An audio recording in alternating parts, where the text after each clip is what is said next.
Hello අපි අද කතා කරන්න යන්නේ ජෙරන්ඩ් එකක් කියන්නේ මොකක්ද කියන එක. මොකක්ද ඇත්තටම ජෙරන්ඩ් එකක් කියලා කියන්නේ?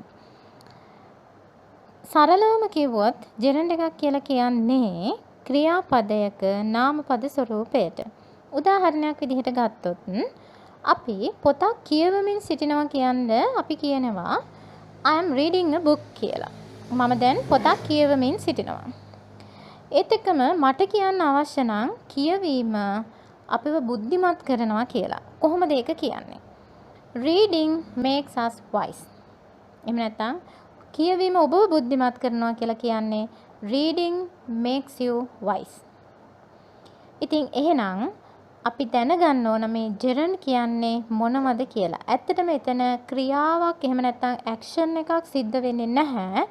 අපි එතනදී මේ ජෙරන්ඩ් එක ක්‍රියාපදයේ ing ස්වරූපයක් විදිහට පෙනුනට එය ක්‍රියාපදයේ නාමපද ස්වරූපයයි.